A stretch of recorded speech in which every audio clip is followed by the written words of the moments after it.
internet com o domínio revistacenario.com.br, mas a partir daí com um novo conceito, abordando principalmente as questões da Amazônia. Isso inclui relações étnico-raciais e meio ambiente, mas também falando de outros estados, mas focando sempre nessa pauta. Além disso, também a gente trabalha em matérias jornalísticas relacionadas ao direito das mulheres, aos direitos dos LGBTQIA+, e também no combate ao racismo. A revista Cenário ela se propõe apenas não ser apenas um veículo jornalístico, mas também um veículo que possa levar debates sociais, questões socioeconômicas, questões sociopolíticas, ou seja, não é política apenas pela política, mas também de que forma isso ela afeta a sociedade.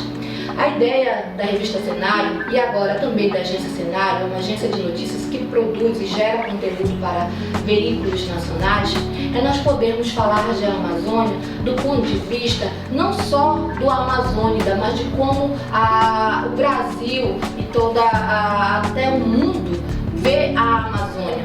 Tanto que nós temos correspondentes fora em outros estados, e também temos pessoas que nos ajudam com matérias jornalísticas em Londres, na Inglaterra. A importância de tudo isso é mostrar que o Amazônida ele tem seus desafios, sim.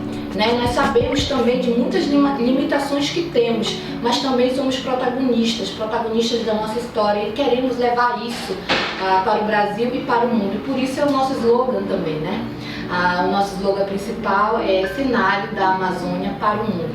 E sobre o evento de jornalismo da UFAM, é uma honra, uma satisfação a Cenário estar participando, que tem como tema Estudantes de Jornalismo em Pandemia, Configurações e Bugs. São eventos como esse que formam profissionais de jornalismo e fazem com que eles compreendam a realidade além da academia. Parabenizo a todos que estão organizando a Semana de Jornalismo da UFAM.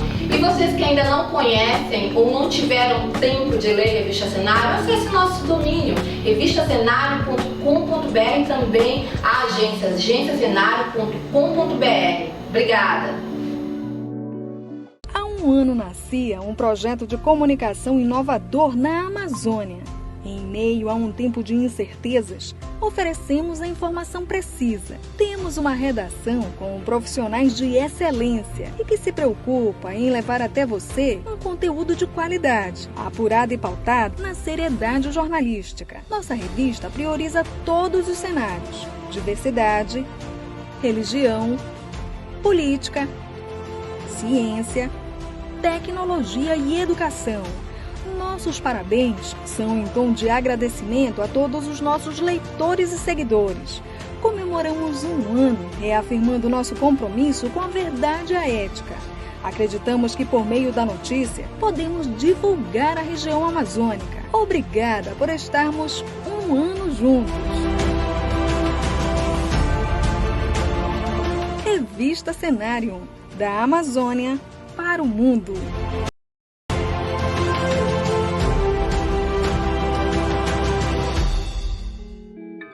Olá, meninos e meninas estudantes de jornalismo. Eu sou a Aruana Brianese, eu sou diretora de conteúdo do jornal A Crítica, do Manaus Hoje, do acritica.com, e eu vim conversar hoje um pouco com vocês sobre os projetos que a gente tem para esse ano. No jornal impresso a gente tem tradicionalmente as edições especiais, então agora nesse exato momento a gente está planejando e já começando a produzir o aniversário de Manaus, que é dia 24 de outubro. Então no jornal impresso a gente trabalha no dia a dia, para todo dia colocar o jornal na rua, mas a gente também tem pontualmente no ano algumas edições especiais, e esse é uma das que dá bastante trabalho, porque a gente sempre tenta bolar uma pauta diferente, não simplesmente falar do aniversário pelo aniversário. Então esse é um dos projetos que a gente está dedicados agora. No acritica.com a gente vai ter muita novidade esse ano, porque a Crítica vai fazer uma virada para o Digital First. O que quer dizer que a Crítica tem 73 anos de existência, sempre o impresso foi o carro-chefe. A partir desse ano a gente pretende virar essa chave e o digital vai se tornar o carro-chefe. Então a gente vai ter um novo site até o final do ano, a gente vai ter um novo CMS, que é uma coisa que mexe mais na engenharia da redação, mas que também está empolgando a gente aqui. Então, esses são os grandes projetos que eu tenho para contar para vocês. E também queria dizer que a crítica está muito feliz, está apoiando a Semana de Jornalismo. A gente acredita na formação profissional como um divisor de águas mesmo do profissional que chega na redação. Então, a crítica aposta nessa coisa, né, da formação, das pessoas estudarem, terem um diploma de jornalismo. Eu acho que isso é fundamental para que a qualidade da nossa profissão não caia e a gente consiga produzir, né, textos e conteúdos com cada vez mais credibilidade e toda a técnica que é necessária.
Líder do grupo de pesquisas em processos e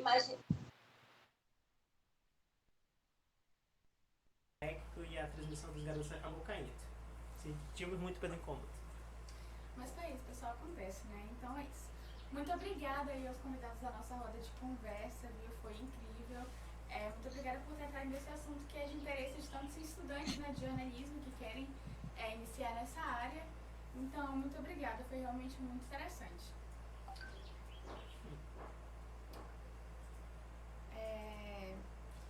Fora isso, não se esqueçam de assinar a lista de presença para conseguir o certificado de áreas complementares. Agora, continuando com a nossa programação, a gente vai ter uma palestra do jornalista Rômulo Castro. Ele é o autor do livro Jornalismo na Amazônia, uma análise sobre prioridade da reportagem para os fazedores de notícia. O Rômulo é formado em jornalismo pela Uninorte e é pós-graduando em docência no ensino superior pelo Centro Universitário de Maringá. Ele escreveu o seu livro e hoje ele é editor-chefe e apresentador do Cidade Alerta Altamira, Brasil Novo e Medicilândia. Ele é responsável pelo projeto de implantação e geração de conteúdo da Record News Altamira. Entre 2017 e 2018 foi produtor executivo e apresentador para 5 estados no programa Amazônia Rural, que, como destacado no nome, aborda pautas que interessam os povos amazônicos. Então é isso, agora a gente vai lá para a roda de conversa com o Rômulo. Aliás, roda de conversa não, a palestra dele.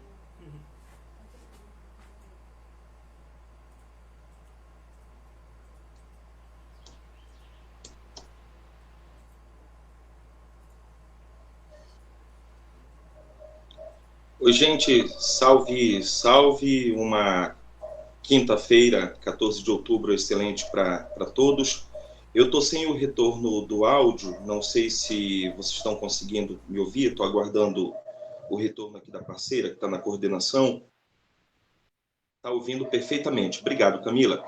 Gente, como houve essa breve apresentação, eu sou jornalista hoje morando aqui no Pará, eu sou natural daqui, morei em Manaus por um bom tempo, trabalhei, entre outras emissoras, na região, na TV Crítica, na Rede Amazônica, apresentando a Amazônia Rural, e também na Band, onde tive a primeira experiência com televisão no Amazonas em 2009 para 2010. O que eu posso trazer aqui como contribuição para quem está nos acompanhando, e principalmente para os docentes, sobre jornalismo que é feito na Amazônia, é algo que muito claramente eu coloco no meu livro. O meu livro, Jornalismo na Amazônia, uma análise sobre a prioridade a prioridade para os fazedores de notícias. Eu uso como comparativo 2 telejornais com editorias parecidas que são feitos, produzidos e exibidos aí no Amazonas. Um da TV Crítica, que na época em que eu estava na faculdade ainda era repetidora da Record, que é o Manhã no Ar, e o outro da Rede Amazônica, que é o Bom Dia Amazonas. Na minha abordagem, como o próprio título fala, o subtítulo fala, eu faço uma análise tentando entender como é que a gente faz jornalismo retratando a Amazônia, sendo nós repetidores de informações, sendo nós jornalistas dentro da própria Amazônia. E o que eu pude observar durante os 4 anos da faculdade, em especial durante a confecção do meu trabalho de conclusão de curso, foi que a gente desenha uma Amazônia muito no perfil daquilo que já existe desde a década de 50, desde 18 de setembro de 50, quando Chateaubriand trouxe essa, até então, na época, novidade para o país. Formou-se um padrão lá, estabeleceu-se um padrão no eixo Rio-São Paulo, principalmente, e a gente acabou, por vício, acabou se condicionando a forma de se fazer jornalismo, inclusive quando a gente aborda a questão da Amazônia. A partir também desse levantamento que eu fiz, comparando esses 2 telejornais com editorias parecidas, exibidos no mesmo horário por 2 gigantes da comunicação na região norte do país, foi possível tirar elementos que a gente, logo na primeira leitura, já percebe. De fato, é isso que acontece no dia a dia. E por que não fazer diferente? Já quero aqui abrir um parênteses para dizer que, em hipótese alguma, esse meu trabalho de conclusão de curso, que culminou com a minha primeira obra, com o meu primeiro livro, porque outros já estou produzindo o segundo, é o que eu quero pesquisar nessa área, quero entrar mesmo como autor nessa área do jornalismo na Amazônia. Mas, em hipótese alguma, essa análise pessoal, a partir do macro, a partir daquilo que me é apresentado de forma bastante ampla, ela é para desenhar o que seria um manual, o que seria o ideal de uma abordagem jornalística na Amazônia sobre, principalmente, pautas da Amazônia. Mas ela tem uma contribuição importantíssima, a meu ver. Eu espero que depois vocês consigam adquirir o livro, que consigam lê-lo e extrair o que eu coloquei de pensamento. Tem uma contribuição grande essa obra, porque durante ainda a pesquisa eu tive enorme dificuldade de encontrar autores que falassem sobre esse jornalismo feito na Amazônia por amazônidas. Como é que a gente aborda? Se eu vou fazer uma reportagem, por exemplo, cito isso na minha matéria, no mercado do peixe, sobre o peixe, porque eu tenho, por exemplo, que ouvir um nutricionista para falar sobre o quão bom é aquele peixe? Por que não ouvir o cara que pescou, ouvir alguém que consumiu, só para a gente ter uma ideia, fazendo um adendo. Então, a partir dessa análise, eu pude perceber, foi possível pontuar, corroborado por autores como o professor Abramo, caso alguém ainda não conheça, o que eu acho quase impossível, é um nome de altíssima referência na educomunicação, em especial na comunicação. Ele cita, entre outras coisas, uns padrões que foram criados por ele, que foram pontuados inicialmente por ele, que são 4 padrões que ele classifica como padrão de manipulação, de distorção, e a partir de autores como o professor Abramo, eu consegui fazer esse levantamento e indagar a mim mesmo. Eu trabalho, na ocasião, eu tinha saído da TV Acrítica, estava nessa transição da TV Acrítica para a Rede Amazônica, e eu indagava a mim mesmo que trabalhar na Amazônia, fazendo jornalismo sobre a Amazônia, estava se tornando, evidentemente, algo obsoleto, algo simplesmente repetitivo. Era a pauta pela pauta, era a matéria pela matéria, porque havia o deadline, porque havia a necessidade de, em alguns momentos, a gente produzir material que era apontado, por exemplo, por anunciantes, por parceiros das emissoras, o que é algo absolutamente comum. Mas, por causa disso, a gente acabava julgando, e isso ainda acontece hoje, inclusive, na região Xingu, que é onde eu atuo como jornalista, acontece muito, e a gente consegue perceber que as pautas que são produzidas por jornalistas da Amazônia sobre a própria Amazônia, com exceções, são pautas meramente informativas. São pautas que seguem, geralmente, aquele padrão do off, sonora, passagem e morreu o material. Não se aprofunda, não se vai a fundo nessa discussão, nessa abordagem sobre a Amazônia. Há também o outro lado, um excelente exemplo, um canal que eu acho que poderiam outros copiar o formato, a gente tem, por exemplo, o AmazonSat, que ele tem em sua essência a Amazônia. Ele tem em sua essência essa região riquíssima do país que, por meio de suas abordagens, de seus programas, ele consegue especificar o que está sendo proposto, ele consegue trazer de alguma forma o que a gente que mora na Amazônia muitas vezes não conhece. Então, são pautas mais produzidas, mais focadas para a Amazônia, com tempo maior de produção, e isso é interessantíssimo, porque no corre-corre do dia a dia, muitas vezes a gente acaba, no automático, desclassificando, menosprezando o material riquíssimo que a gente carrega. Vou dar um exemplo para vocês. Todas as universidades federais que nós temos no país e que estão sendo massacradas pelo governo incompetente que a gente tem, não querendo falar de política, mas só um adendo também, todas as faculdades, elas produzem riquíssimo material sobre a Amazônia. São pesquisas que, infelizmente, em muitos casos, não chegam ao conhecimento da população, porque a assessoria não encaminha para a imprensa, para os veículos, ou se encaminha por causa da correria, acaba aquele material riquíssimo se transformando numa nota ou numa matéria Ctrl-C, Ctrl-V de release. Aqui em Altamira, nós temos o polo da Universidade Federal do Pará, e eu trabalhando em um programa policial, que é o Cidade Alerta, mas eu sempre carreguei na minha veia essa necessidade da gente falar sobre a Amazônia de fato, estava dando uma volta na Universidade Federal do Pará porque estava tendo um protesto, se não me engano, por reajuste, creio que sim, por reajuste de professores da geografia, se não me engano.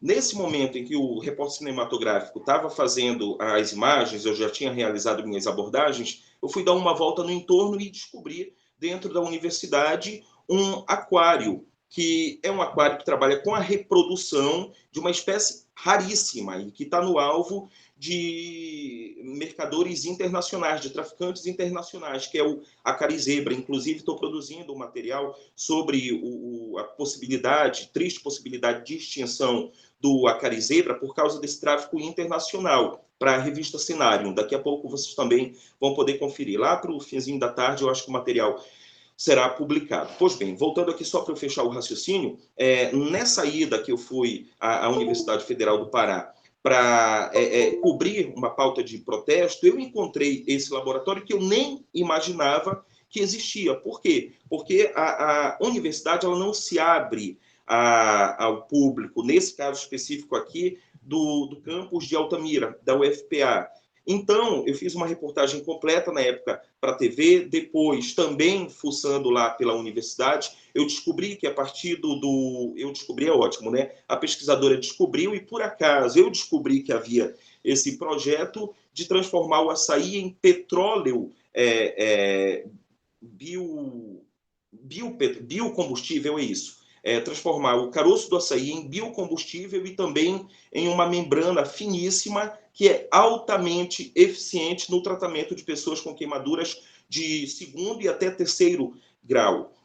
Abro essa observação aqui com vocês para a gente perceber o quanto a gente é rico de pauta, o quanto a gente tem material bom, que repercute nacional e internacionalmente. Afinal, a Amazônia é a menina dos olhos do planeta, todo mundo quer um cadinho daqui, a gente muitas vezes que acaba não valorizando, mas enquanto veículo de comunicação, enquanto jornalista, enquanto formador de opinião, eu acho que por obrigação nós somos obrigados, não é uma atribuição, mas é uma obrigação, nós somos obrigados a falar mais sobre a Amazônia, a pontuar até onde vai a ciência que, por exemplo, reproduz em laboratório um peixe raríssimo que está em extinção, que está na faixa vermelha de risco de extinção. E tudo isso eu trago desde o início da faculdade, e eu trago no meu trabalho de conclusão de curso, e no meu livro eu deixo isso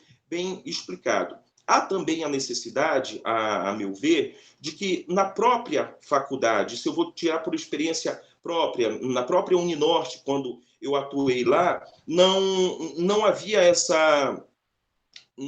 riscar de fósforo para colocar fogo numa numa discussão sobre a Amazônia, especificamente sobre a Amazônia, não se cavava discussão sobre o jornalismo na Amazônia, não se cavava discussão sobre a comunicação que deve obrigatoriamente ser feita na Amazônia sobre jornalistas da Amazônia. Por quê? Daí eu volto lá no início da minha conversa aqui com vocês que estão me acompanhando.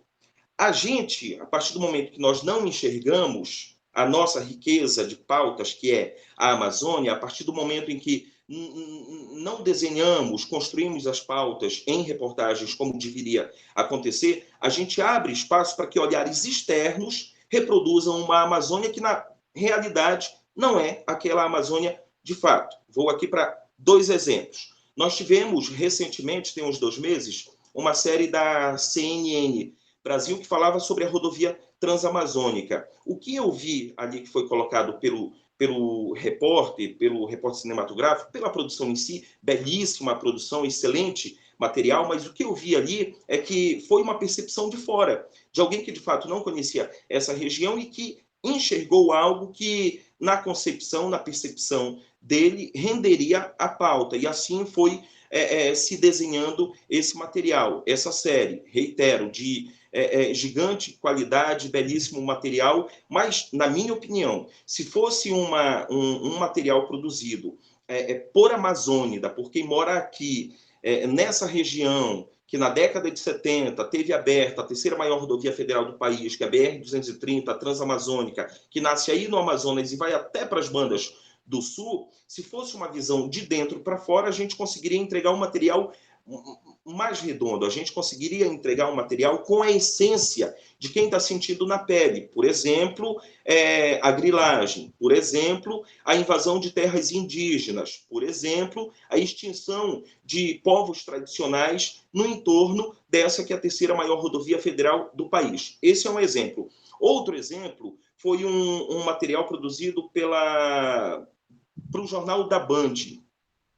Para o Jornal da Band. E naquela ocasião se falou de Belo Monte e as consequências de a usina que tem 18 turbinas principais, mais 6 que ficam lá para qualquer problema, para dar apoio lá, não sei como é que funciona esse negócio de energia, mas tem no total 24. Apenas uma estava funcionando. E o repórter que veio pela Band aqui para a região para fazer o material, também de altíssima qualidade técnica, texto excepcional, ele trouxe novamente aquela visão de fora. O que é que isso impacta no macro? O que isso impacta, por exemplo, lá em São Paulo ou até fora do Brasil?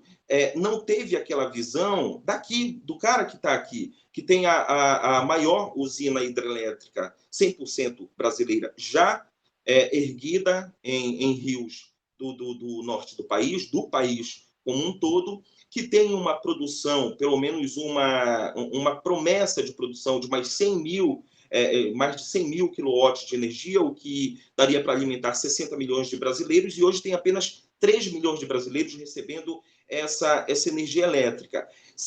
Mas como não se ouve, ou não se ouviu, nesse caso, o cara que é daqui, não foi possível perceber, 10 anos depois, a obra é lá de 2011, 10 anos depois, como é que está o cara que foi realocado por causa dessa obra? Quanto é que está a energia do cara que produz essa energia elétrica que é exportada, passa o cabo por cima da cabeça dele e ele não usufrui dessa energia que deveria ser mais barata? A gente tem o oposto, a gente tem uma tarifa altíssima. Aqui no Pará, nós estamos entre as 3 tarifas mais caras do país, se não me engano, é esse o dado que eu li mais recentemente. Então, é essa visão que tem que ter. A gente tem a necessidade, reitero, tudo a partir da minha visão, tudo a partir da minha concepção, a partir do levantamento que eu fiz para o meu TCC e para o meu livro, a gente tem a necessidade de, enquanto fazedores de notícias pertencentes à região amazônica, nós temos a necessidade de produzirmos material que fale da Amazônia em sua essência, que aborde o caboclo, que aborde os personagens, que aborde a economia, a política, a cultura, a diversidade, a religião, mas tudo dentro da realidade da nossa região, que muitas vezes ou é esquecida muitas vezes é fantasiada, cito também no meu livro, que a impressão é que às vezes a gente fala de uma Amazônia como se fosse outro Brasil. São dois Brasis. Um, que é a Amazônia, dentro do nosso país, da nossa federação. Então, há, sim, essa necessidade.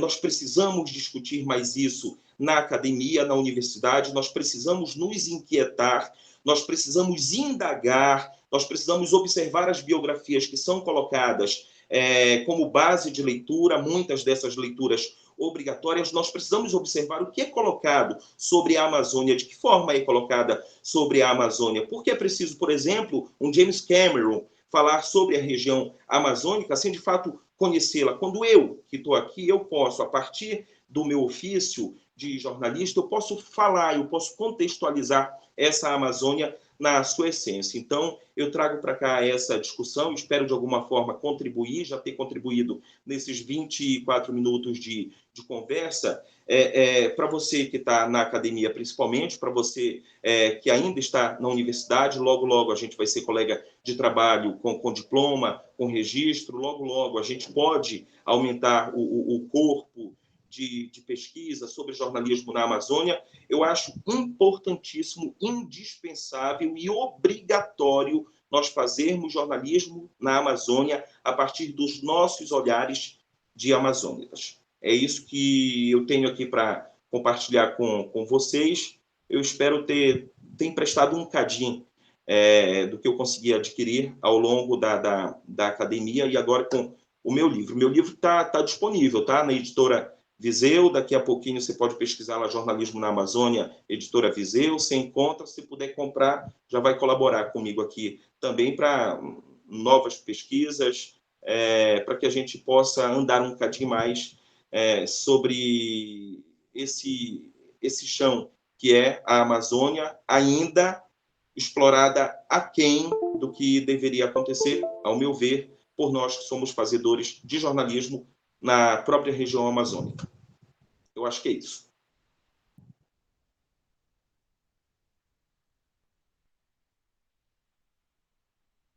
Estou ainda sem retorno, mas se alguém quiser fazer alguma observação,